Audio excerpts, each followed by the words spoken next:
Good morning friends, welcome back to my channel Stree world. और कल था मंडे और आप सबको तो पता ही होगा कि मैं मंडे को फास्ट रखती हूँ और ये तो सावन का लास्ट मंडे है। तो आज मैंने सोचा कि चलो मंदिर भी चल जाते हैं। पूरे सावन में मैं तो एक दिन भी मंदिर नहीं गई थी, तो फिर आज का मेरा यही प्लान था कि आज सबसे पहले सुबह मैं मंदिर जाऊँगी और उसके बाद पूजा वगैरह करने के बाद ही अपनी पढ़ाई शुरू करूँगी।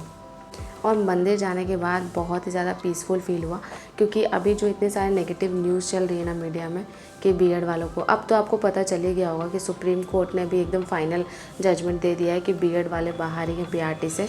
तो ये सारी चीज़ें कहीं ना कहीं माइंड पे बहुत ज़्यादा इफेक्ट डालती हैं। तो इसीलिए मैं मंदिर गई थी और वहाँ जाने के बाद बहुत रिलैक्स फील होता है। अगर आप भी मंदिर जाते होंगे तो आपने ये नोटिस किया होगा। जब मैं मंदिर गई थी ना, तो मैं भगवान से बहुत सारे क्वेश्चन पूछ रही थी। मैं बोल रही थी कि भगवान ऐसा क्यों हुआ कि सुप्रीम कोर्ट का जजमेंट अभी ही आया, या तो ये वैकेंसी क्लियर हो जाती तब सुप्रीम कोर्ट का जजमेंट आता, और नहीं तो 1 साल पहले ही आ जाता। तो ऐसे जो तैयारी में टाइम हमने वेस्ट किया है वो टाइम तो हमारा कम से कम सेव हो जाता।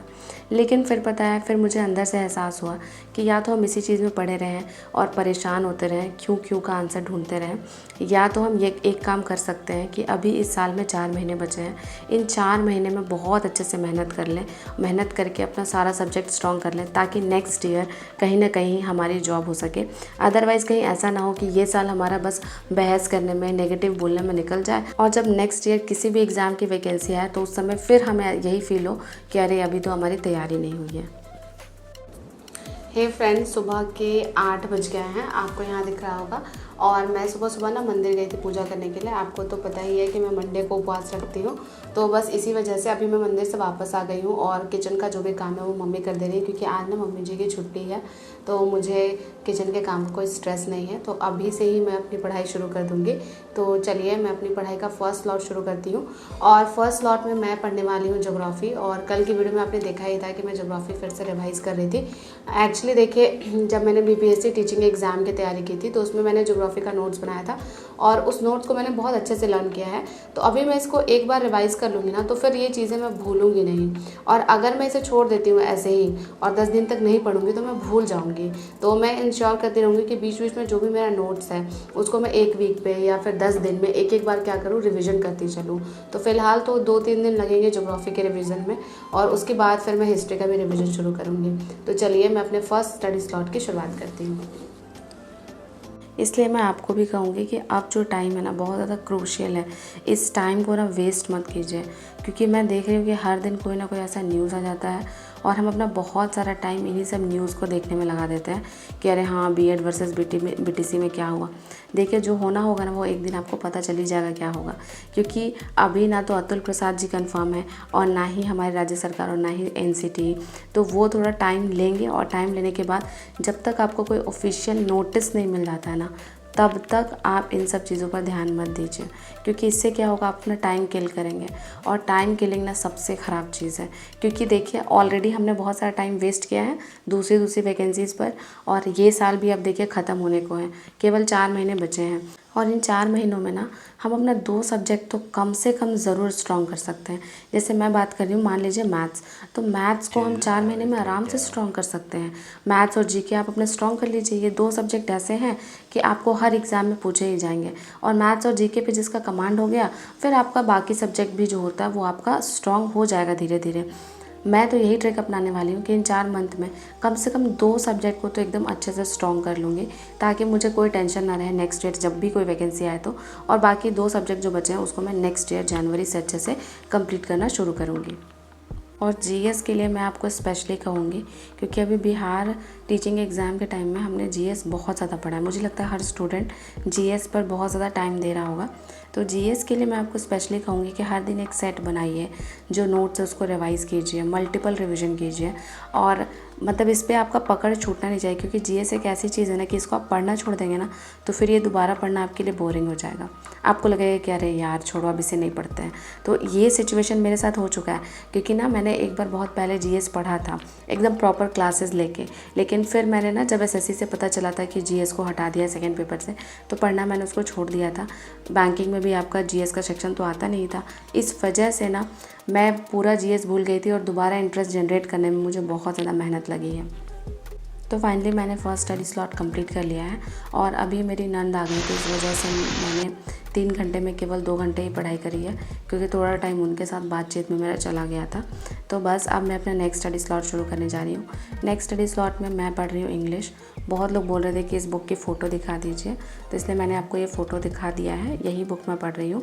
और आज ना वोकैब में देखिए, स्टार्टिंग में जो वोकैब है 1 to पेज नंबर 16 तक है, तो पेज नंबर 9 तक तो मैंने पहले ही लर्न कर लिया था। तो आज मैंने थोड़ा सा टाइम दे के पेज नंबर 16 तक पूरा लर्न कर लिया, इसलिए क्योंकि एक बार ना मैंने इंडिया स्टडीज़ यूट्यूब चैनल से वोकैब बहुत अच्छे से प्रिपेयर किया था और बहुत अच्छे से लर्न किया था। अगर आप मुझे 1 साल से फॉलो कर रहे होंगे तो आपको पता होगा, पुरानी वीडियोज़ में भी आप जाकर चेकआउट कर सकते हैं।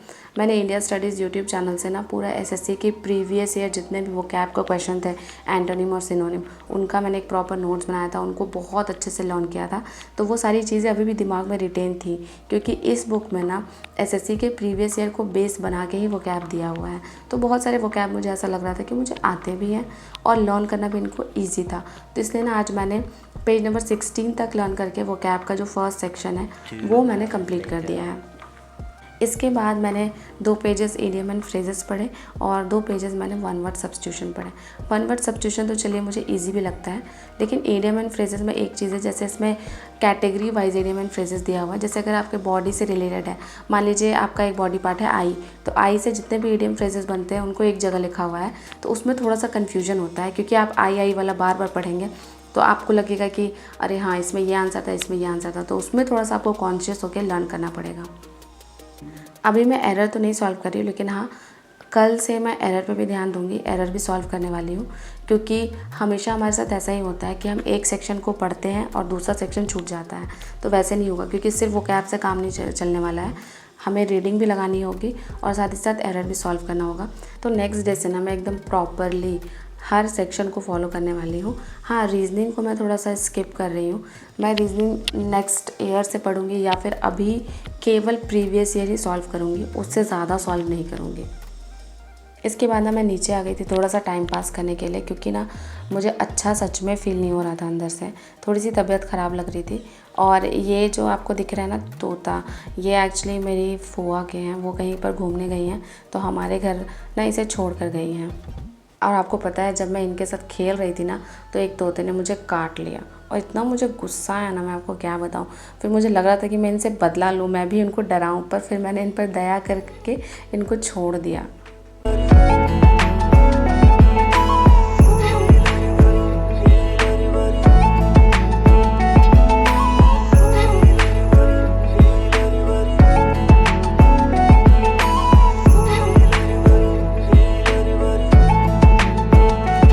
और अब मैं आ गई हूँ लास्ट स्टडी स्लॉट में, और अभी मैं पढ़ूँगी मैथ्स, और मैथ्स में सॉल्व करूँगी परसेंटेज सॉल्व करने के लिए एसएससी के previous year question paper solve कर रही हूँ।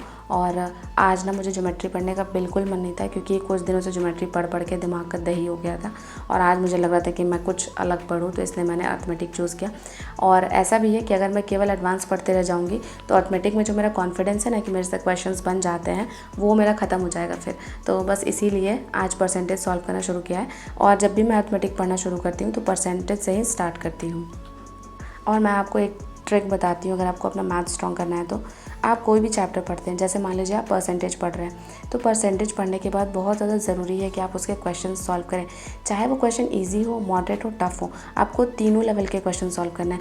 बहुत बार हम क्या करते हैं ना, हम सोचते हैं कि अरे ये तो ईजी क्वेश्चन है, इसको हटाओ, लेकिन आपको पता है ईजी क्वेश्चन से क्या होता है, ईजी क्वेश्चन से हमारी स्पीड बढ़ती है, जो परसेंटेज वैल्यूज़ हैं वो याद होता है, उनको कैसे किसी इक्वेशन में लगाना है वो आपका कॉन्सेप्ट क्लियर होता है। तो इसलिए मैं आपको यही कहूँगी कि कभी भी आप सॉल्व करना शुरू करते हैं तो पहले ईजी क्वेश्चन सॉल्व कीजिए, ईजी के बाद मॉडरेट, और मॉडरेट के बाद टफ। हम बहुत बार ऐसा करते हैं कि हम मॉडरेट से शुरू करते हैं, और जब मॉडरेट क्वेश्चन बनाते हैं तो हमें लगता है कि अरे हमारी तो स्पीड ही नहीं है, हमारा कैलकुलेशन अच्छा नहीं है, हमें इस पर भी वर्क करना होगा। नहीं, आप ईजी क्वेश्चन सॉल्व करेंगे ना तो आपका स्पीड भी बन जाएगा, कैलकुलेशन, ये सारी चीज़ें आपकी धीरे धीरे करके स्ट्रॉन्ग हो जाएंगी। तो मेरा तो यही फंडा है कि इसमें जितने भी परसेंटेज के क्वेश्चन दिए हुए हैं, इसमें टाइप वाइज दिए होते हैं, तो मैं हर एक टाइप को सॉल्व करूँगी, चाहे वो क्वेश्चन इजी हो या टफ हो, क्योंकि मेरे से अर्थमेटिक बन जाता है। लेकिन ऐसा नहीं कि मेरा स्पीड बहुत ज़्यादा है, टीचिंग एग्ज़ाम के अकॉर्डिंग मेरा स्पीड अच्छा है, लेकिन एसएससी के लिए अगर मैं बात करूँ 1 घंटे में आपको मैथ्स, रीजनिंग, जीके और इंग्लिश भी करना है और 100 क्वेश्चन होते हैं, तो उसमें अच्छे खासे स्पीड की ज़रूरत होती है। तो स्पीड को मेंटेन करने के लिए बहुत ज़्यादा ज़रूरी है कि बहुत ज़्यादा क्वेश्चन बनाए जाए। जैसे अगर मैं इसी बुक में बात करूँ, परसेंटेज के लगभग 300 से 400 क्वेश्चन है। तो अब बताइए, एक टॉपिक से 300 से 400 क्वेश्चन सॉल्व करूँगी और उसके बाद और भी क्वेश्चंस दूसरे प्लेटफॉर्म से सॉल्व करूँगी, तो ये ऑटोमेटिक परसेंटेज पे मेरा कमांड हो जाएगा। सबसे पहले मैं परसेंटेज को 2-3 दिनों में सॉल्व करूँगी और उसके बाद मेरा नेक्स्ट टॉपिक जो होगा वो होगा ratio and proportion. Friends, finally मेरा थर्ड स्टडी स्लॉट भी ख़त्म हो गया है और आज मैंने लगभग 5.5 घंटे की पढ़ाई की है।